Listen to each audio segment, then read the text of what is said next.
Reed Thompson felt the cold metal floor against his knees as two Korathi guards shoved him forward through the endless corridors of their warship. His wrists ached from the energy shackles that bound them behind his back and his cargo hauler. Uniform was torn from the rough treatment he had received during the past 3 days. The walls around him gleamed with alien technology, all sharp angles and pulsing lights that hurt his eyes. The guards were massive creatures, nearly 8 feet tall with silver scales that reflected the corridor lighting. Their amber eyes showed no emotion as they dragged him deeper into the ship. Reed had heard stories about the Korathi Empire from other traders, tales of their military might and their belief that they were the rightful rulers of the galaxy.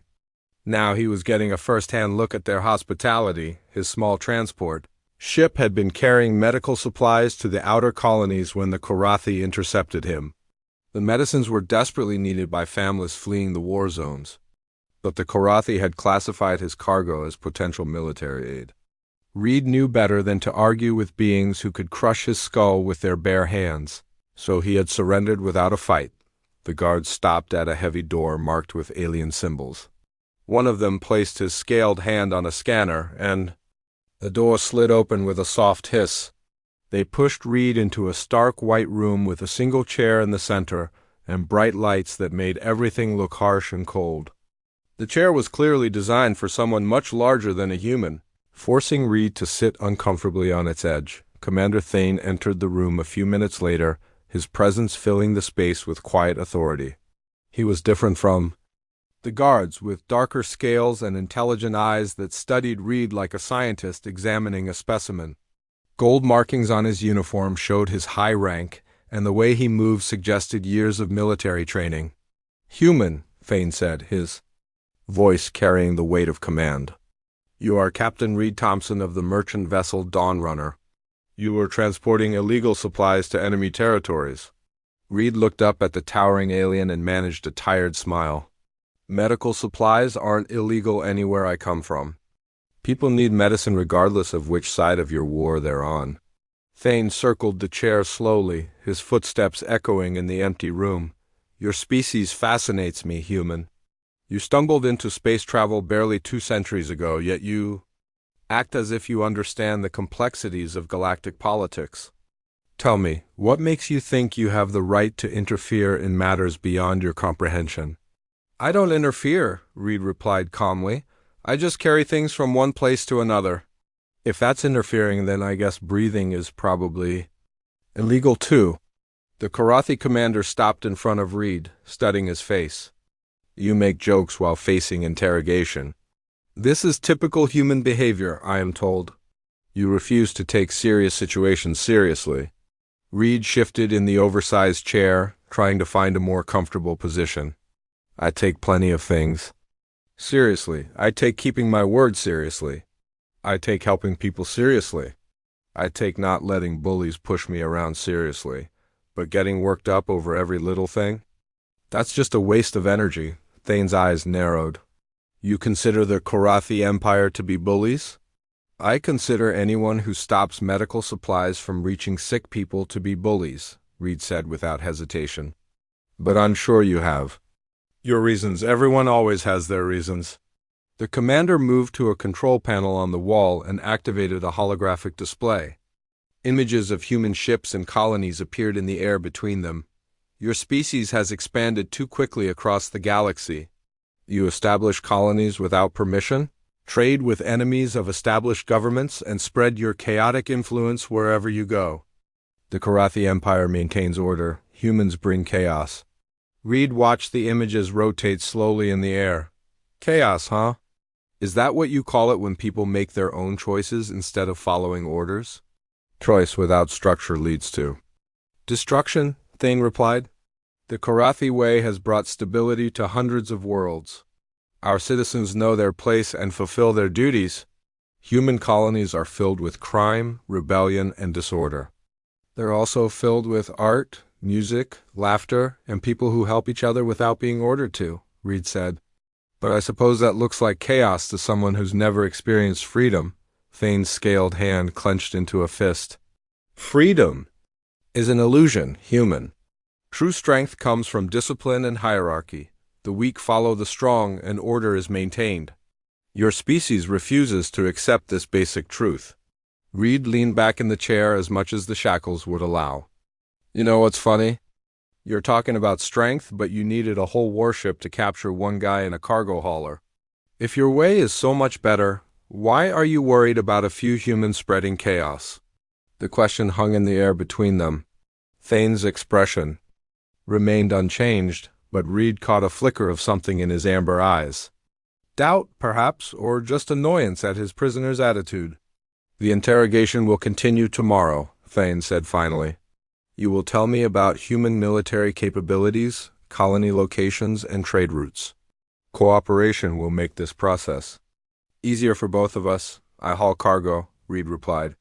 I know about loading docks, fuel stations, and where to get decent coffee. If you're looking for military secrets, you grabbed the wrong guy. Thane moved toward the door, then paused. Why did you surrender so easily when we intercepted your ship? Most humans fight even when they cannot win. Reed considered the question for a moment. Because fighting would have gotten me killed, and dead people can't help anyone. Sometimes the smart thing to do is wait and see what happens next.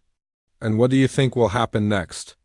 I think you'll ask me a lot of questions I can't answer, get frustrated when I don't break down and beg for mercy, and eventually realize that holding me prisoner isn't accomplishing whatever it is you're trying to accomplish.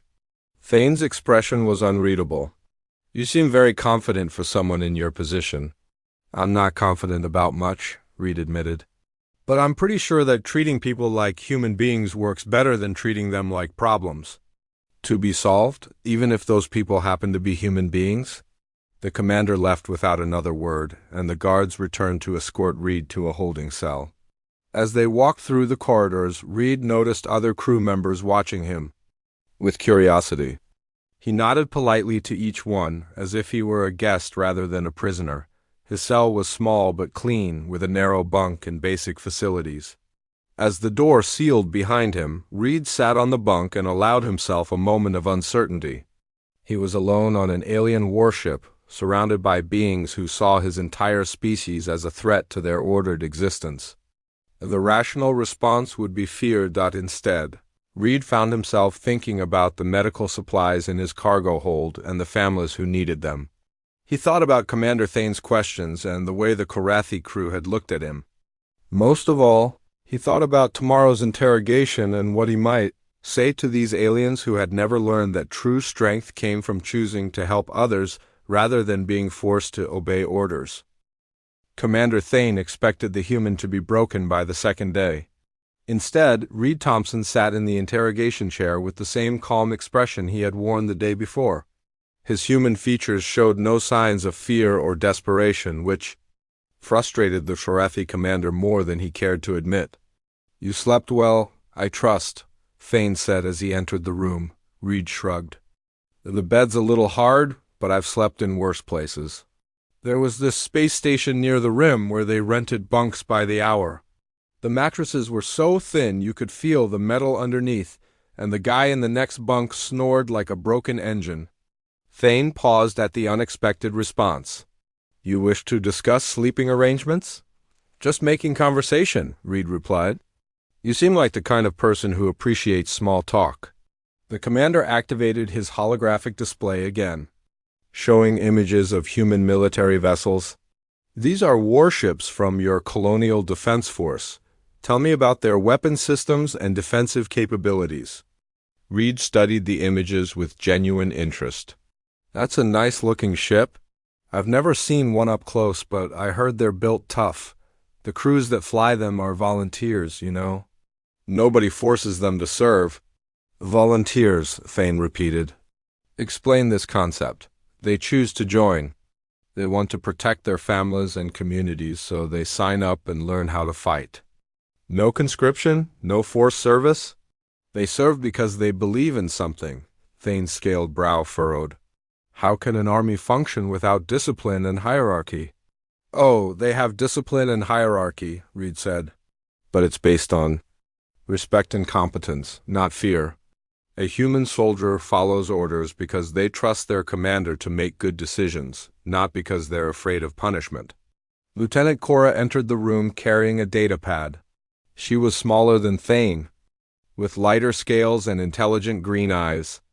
Reed noticed that she moved with the precise efficiency of someone who had trained for years in military protocols.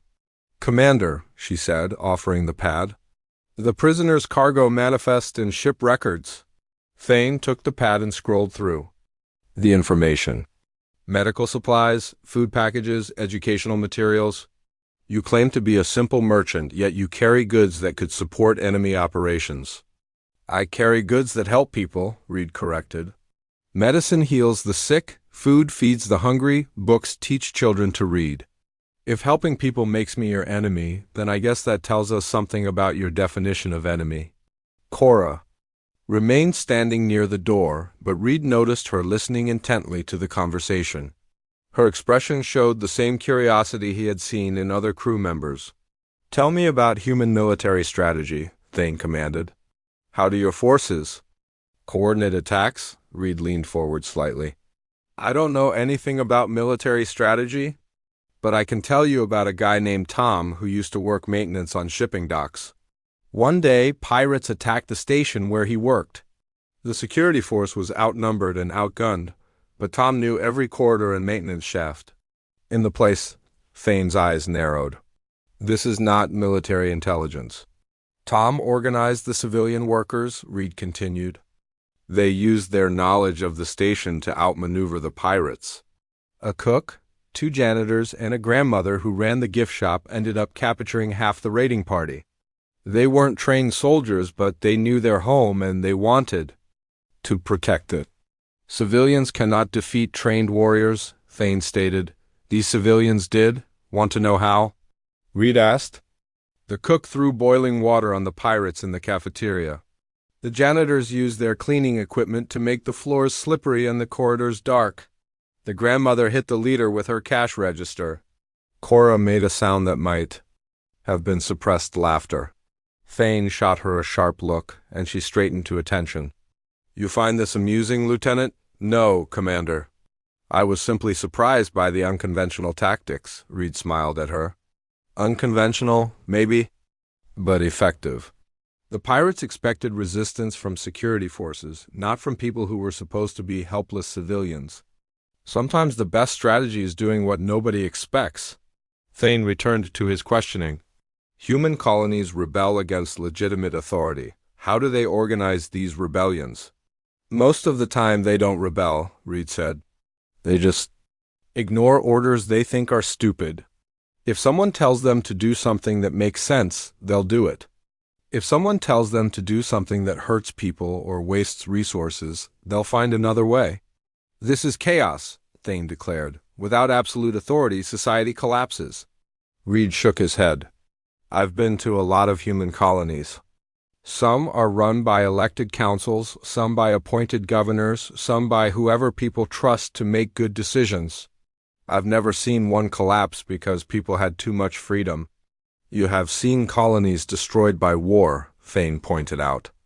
"I've seen colonies destroyed by people who thought they had the right to tell others how to live," Reed replied.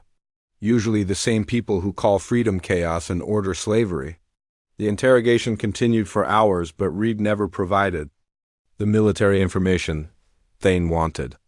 Instead, he told stories about humans helping each other, making difficult choices, and finding solutions to impossible problems. He spoke of teachers who worked without pay, doctors who treated patients regardless of their ability to pay, and engineers who built things that would last for generations. Cora found herself returning to the interrogation room throughout the day, always with some excuse about delivering reports or checking equipment. She listened to Reed's stories with growing fascination, hearing about a way of life that seemed alien to her structured existence. "Why do humans help strangers?" she asked during a break, and the questioning Reed looked at her with genuine interest. "Why wouldn't they? If someone needs help and you can provide it, what's the alternative? Walking away and pretending you didn't see them?" "The alternative is maintaining order," Thane interjected. If everyone helps everyone else without proper authority, resources are wasted and priorities become confused. Maybe, Reed said, but I've noticed that people who help others tend to get help when they need it. Communities that take care of their members tend to be stronger and more resilient than places where everyone only looks out for themselves. Cora's expression showed she was considering this idea. But what if helping others interferes with your duties? Then you have to decide what's more important, Reed answered. Your duties to your superiors or your duties to your fellow beings? Most humans choose to help, even when it's not convenient or profitable. Thane dismissed Cora and ended the session. As the guards escorted Reed back to his cell, he noticed more crew members watching him pass. Some nodded politely, others stared. With open curiosity, word was spreading through the ship about the human prisoner who told stories instead of revealing secrets. That night, Reed lay on his narrow bunk and thought about the day's conversations. He had seen something in Lieutenant Cora's eyes, a spark of recognition when he talked about choosing to help others. Commander Thane was harder to read, but even he seemed affected by the stories, though he fought against showing it. Reed understood that changing minds was like changing the course of a large ship. You couldn't force it to turn quickly without breaking something important.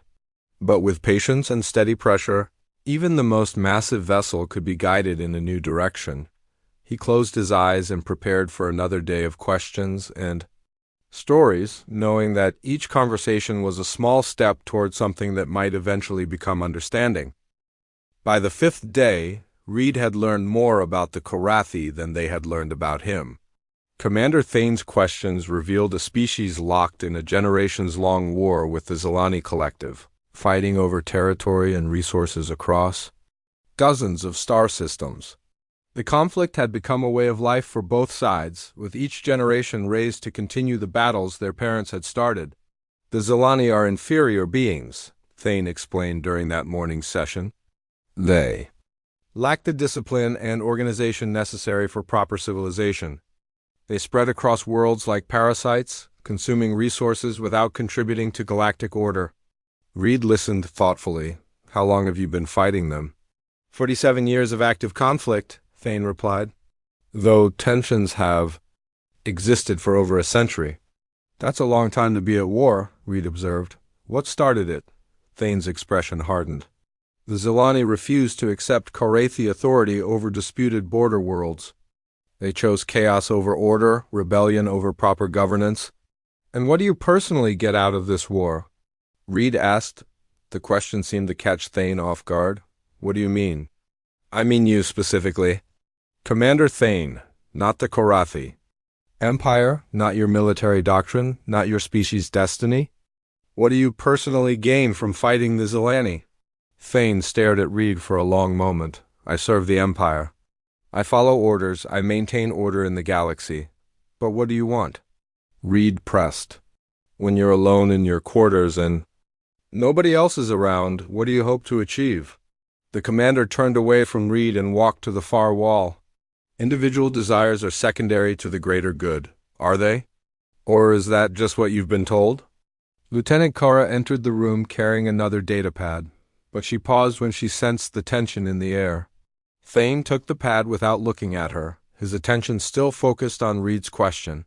Continue your duties, Lieutenant. Thane. Sod. Actually, Reed said, I'd like to ask Lieutenant Cora something, if that's okay. Cora looked surprised. Me? You've been listening to our conversations for days? You seem like someone who thinks about things. Why are you fighting the Zilani? Cora glanced nervously at Thane, who nodded permission for her to speak. The Zilani killed my brother during the Battle of Huron's Gate. They are our enemies. I'm sorry for your loss, Reed said sincerely. Losing family is always hard. But do you think killing more Zilani will bring your brother back? Of course. Not, Cora replied, but justice must be served. What would justice look like to you? Reed asked. What would have to happen for you to feel like your brother's death had meaning? Cora hesitated, clearly uncomfortable with the question. I want his sacrifice to protect others. I want to prevent more families from losing their loved ones. That's a noble goal, Reed said. But after 47 years of war, are fewer families losing loved ones or more? The question hung in the air between them. Cora's expression showed. She was wrestling with thoughts she had never been encouraged to examine. War is sometimes necessary, Thane interjected. Peace can only exist when order is maintained. Maybe, Reed agreed. But I've noticed that the people who talk most about the necessity of war are usually the ones who don't do the actual fighting. The soldiers I've met generally prefer peace to combat. You have spoken with human soldiers? Cora asked.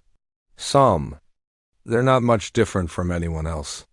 They want to go home to their families, they want to feel like their work matters, and they want to protect the people they care about.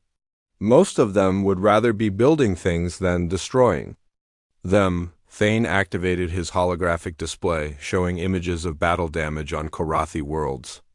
The Zilani have caused this destruction. They must be stopped. Reed studied the images of ruined buildings and burned landscapes. This is terrible. No one should have to live through this kind of destruction. Finally, you understand the necessity of our mission, Thane said. I understand that war is destructive, Reed replied. But I'm curious about something. Do you have images of Zilani worlds that have been damaged by Korathi attacks? Thane's expression grew cold. We conduct military operations with precision and discipline. We minimize civilian casualties. I'm sure you do. But after 47 years of war, there must be some damage on their worlds too. Do you ever think about the Zilani families who have lost loved ones? Cora shifted uncomfortably. They chose to oppose the Empire, did they? Or were they just defending their homes from what they saw as invaders? We are not invaders, Thane stated firmly. We are bringing order to chaos. From your perspective, sure. But from their perspective, you're armed strangers telling them how to live their lives? If someone showed up at your homeworld with warships and demanded you follow their rules, how would you react? The question seemed to strike something deep in Thane's mind. Reed could see the commander struggling with concepts that challenged everything he had been taught about the righteousness of his cause. The Korathi way is superior, Thane said, but his voice lacked its usual conviction. Superior for who? Reed asked. For the Korathi, obviously. But what makes you think it's superior for the Zilani? Maybe their way of life works better for them. During a power fluctuation later that day, Reed found himself alone with Cora in a maintenance corridor. The lights had dimmed, and she was working to repair a damaged control panel using a handheld scanner. Need any help? Reed offered. She looked at him suspiciously. You are a prisoner. I'm also someone who has spent 20 years keeping cargo ships running. I know my way around basic electronics. After a moment's hesitation, she handed him the scanner. Reed quickly identified the problem and showed her how to reroute power through a backup circuit. The repair took 15 minutes instead of the hour it would have taken following standard protocols. How did you know to do that? She asked. Experience, mostly. And a willingness to try things that aren't in the manual. Sometimes the best solution is the one nobody thought to write down. They worked in comfortable silence for a while, with Reed offering suggestions and Cora implementing them. Finally, she spoke again. You asked me about justice for my brother. I have been thinking about your question. What conclusion did you reach? I realized that I joined the military because I wanted his death to mean something. But after 3 years of service, I cannot say that we are any closer to ending the war. More families lose loved ones every day on both sides, Reed nodded. It's hard to find meaning in loss. But maybe the meaning isn't in the cause of his death. Maybe it's in what you choose to do with your life because of his death? What do you mean? You could choose to prevent other families from experiencing your loss. You could choose to build something instead of destroying things. You could choose to be someone who helps others instead of someone who hurts them. Cora was quiet for a long moment. Such choices are not available to me. I am a soldier in the Korathi military. Everyone has choices, Reed said gently. Sometimes they're not easy choices, and sometimes they come with consequences, but you always have the power to decide what kind of person you want to be. That night, both Thane and Cora found themselves unable to sleep, their minds churning with questions they had never been encouraged to ask. Reed's simple inquiries had exposed cracks in the foundation of their worldview, revealing possibilities they had never considered. The human prisoner had not broken under interrogation. Instead, he had quietly begun to break apart the certainties that had guided their lives, replacing them with something more complex but potentially more honest. The war they had accepted as necessary was beginning to look like a choice, and choices could be changed. On the 8th day, alarms began blaring throughout the ship. Reed felt the deck vibrate beneath his feet as the Crimson Talon's engines powered up to combat speed. Through the small window in his cell, he could see the distant flashes of weapons fire as enemy ships engaged the Korathi vessel. 2 guards arrived to move him to a more secure location deeper in the ship. As they hurried through corridors filled with running crew members, Reed caught glimpses of the battle through observation ports. The attacking ships were sleek and angular, different from the bulky Korathi design. "Zelani strike force?" one guard growled to the other. "They found us faster than expected." The guards locked Reed in a reinforced holding area near the ship's core, far from any external hull. The walls were thick metal, and the only light came from emergency strips that cast everything in red shadows. He could hear the battle raging above him, the thunder of weapons and the groaning of stressed hull plates. Then everything went wrong at once. A massive explosion shook the ship, throwing Reed against the wall. The lights went out completely, and he heard the hiss of atmosphere escaping somewhere nearby. Emergency lighting flickered on, revealing cracks in the walls and debris scattered across the floor. Reed tried the door, but it was sealed tight. He was trapped in a damaged section of the ship, and from the sounds around him, he was not alone. Someone was calling for help in the Korathi language, their voice filled with pain and fear. Using his shoulder, Reed managed to force open a maintenance hatch that had been jarred loose by the explosion. He crawled through the narrow space, following the sound of voices. The maintenance tunnel led to a storage compartment that had been crushed by falling debris. 3 Korathi crew members were trapped inside. One was unconscious, his silver scales dark with blood. Another was trying to lift a heavy beam off the third, who was pinned beneath twisted metal. The conscious Korathi looked up in shock when Reed emerged from the tunnel. "Human, what are you doing here?" "Same thing you are," Reed replied, trying not to die. Reed immediately began assessing the injuries. The unconscious Korathi had a deep gash on his head but was breathing steadily. The pinned crew member was alert but had obvious internal injuries, his breathing shallow and labored. "We need to get this beam off him," Reed said to the uninjured Korathi. "But if we move it wrong, we could make his injuries worse." The Korathi stared at Reed in confusion. "You are our prisoner. Why would you help us?" "Because you need help," Reed replied simply. "Can you find me something to use as a lever? And we'll need something to stabilize his chest once we move the beam." Working together, they managed to free the trapped crew member. Reed used his jacket to create a pressure bandage for the head injury and improvised a splint for what appeared to be a broken arm. His knowledge of human anatomy translated reasonably well to Korathi physiology, and his experience with cargo handling accidents had taught him basic first aid. "The hull breach is getting worse," the conscious Korathi said. "We need to reach the evacuation pods." "Can you carry your friend with the head injury?" Reed asked. "I'll help support the one with internal injuries." They made their way through damaged corridors, moving carefully to avoid further injury to the wounded. Reed found himself supporting most of the weight of the Korathi with internal injuries, the alien's massive frame making each step a struggle. "Lieutenant." Cora found them 2 levels up, leading a damage control team. She stopped in amazement when she saw Reed helping the wounded crew members. "What happened here?" she demanded.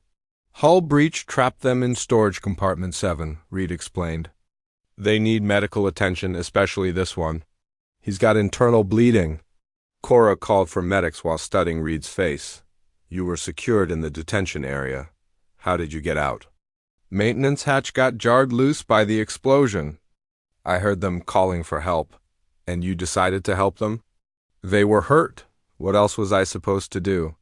The medics arrived and took over care of the wounded. As they worked, Reed noticed that one of the injured Karathi was watching him with something like wonder in his eyes. "You saved us," the young engineer whispered. "Why? Because you needed saving?" Reed replied. The battle continued for several more hours, but the Karathi ship eventually drove off the Zilani attackers. Reed was returned to his cell, though he noticed the guards treated him with noticeably more respect than before. The next morning, Commander Thane arrived for what Reed assumed would be another interrogation session. Instead, the commander sat quietly for several minutes, studying his prisoner with an unreadable expression. "The crew member you helped," Thane said finally. "Engineer Tal, he would have died without your intervention?" "I'm glad he's going to be okay," Reed replied. "You risked your own life to save Karathi soldiers who are holding you prisoner?" "I risked my life to save people who were hurt. The fact that they're soldiers doesn't really matter." Thane was quiet for another long moment. "My officers report that you showed considerable skill in treating their injuries. You acted without hesitation, without thought for your own safety." "I acted like any decent person would act," Reed said. "I'm not special, I just did what needed to be done." "This is not typical behavior for a prisoner of war," Reed shrugged. "Maybe not, but it's typical behavior for a human being. We help each other when we can." Thane activated his holographic display, but instead of showing military targets, he displayed a star chart showing the location of the recent battle. The Zilani were not attacking us directly. They were attempting to intercept this convoy. The display showed a group of civilian ships moving slowly through space, clearly heavily loaded and traveling in a protective formation, Reed recognized the configuration immediately. "Refugees," he said. "Families fleeing the war zones," Thane confirmed. "They carry no weapons and pose no military threat. Command has ordered us to intercept and destroy them."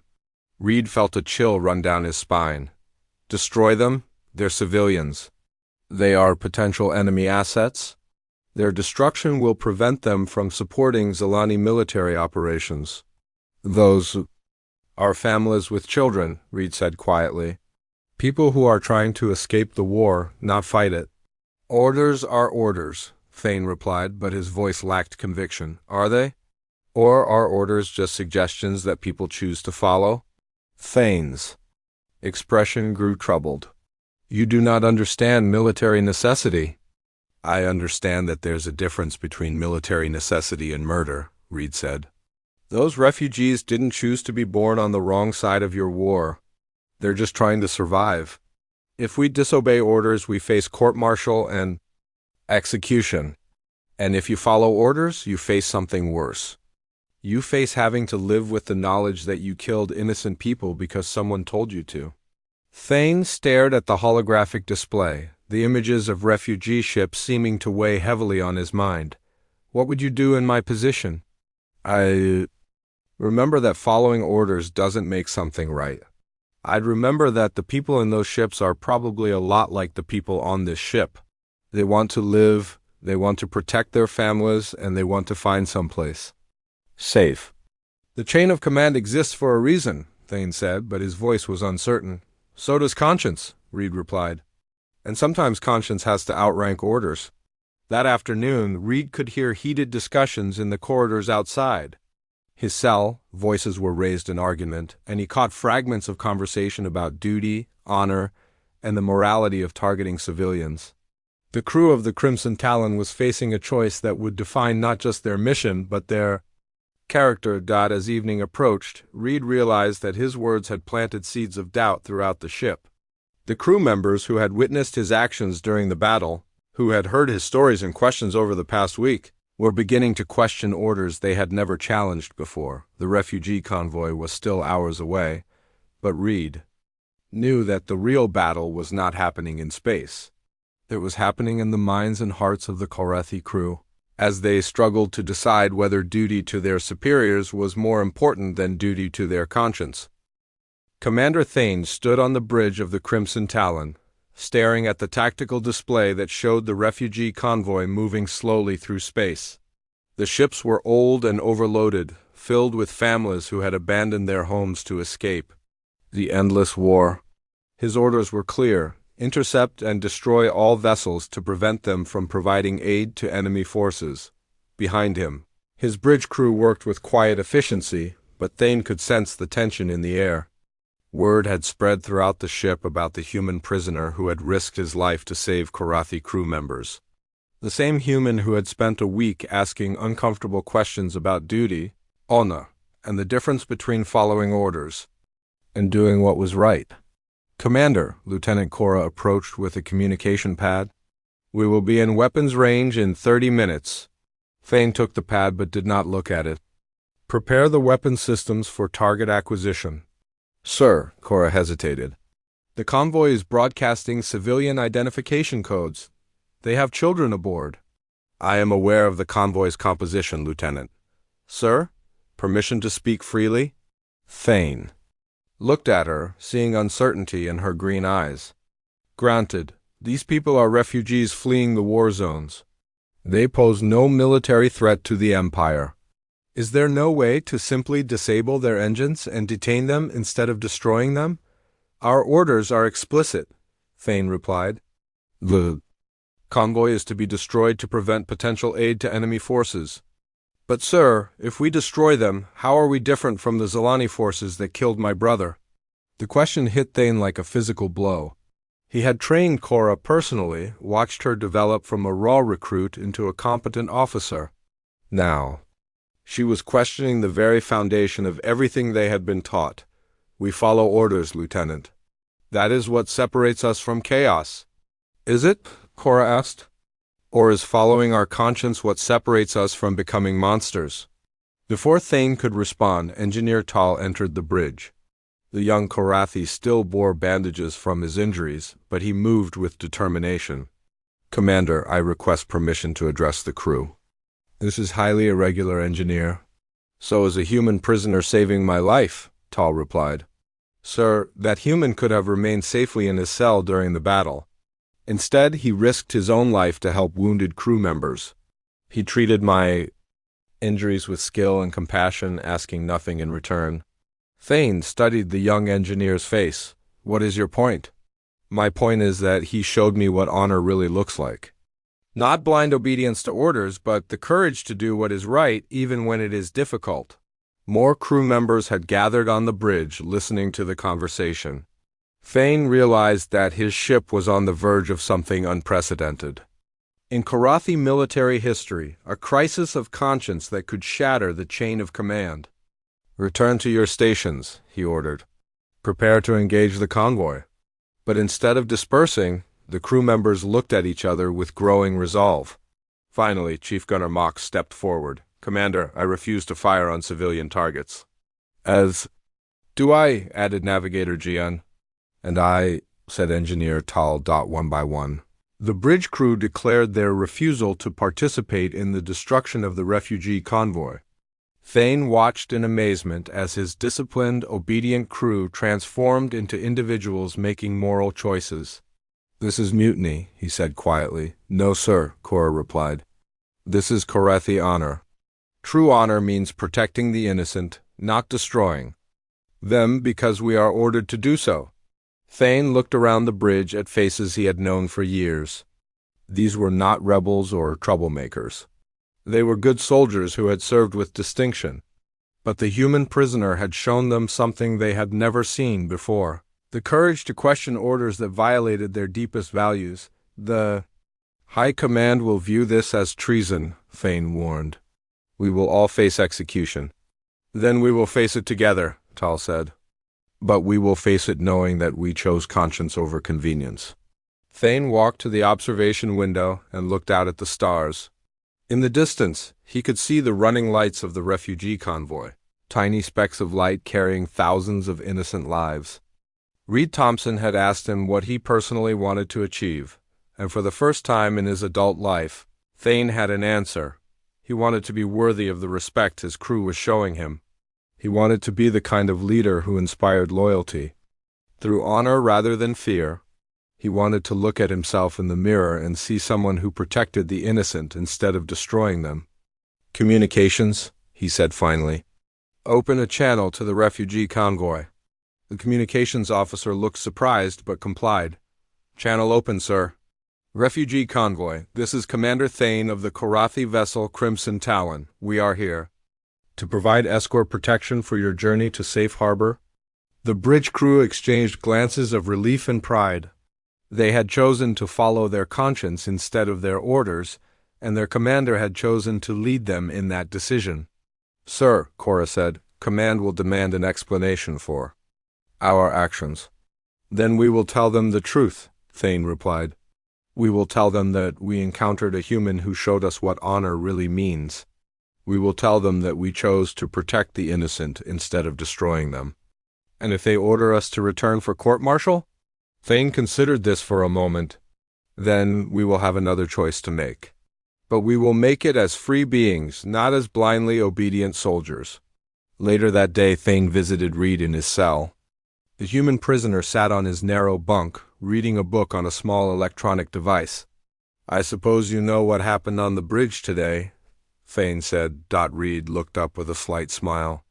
"I heard some shouting, then some cheering. I figured it was either very good news or very bad news. We chose to escort the refugee convoy to safety instead of destroying it. My crew refused to fire on civilian targets." "That took courage," Reed said. "I'm proud of them. Are you?" "Even though they are your captors?"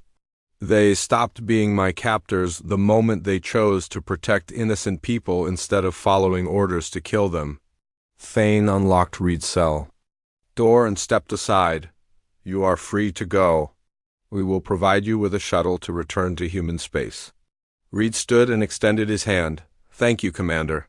But I think I'd rather stay and help escort those refugees to safety, if you'll have me."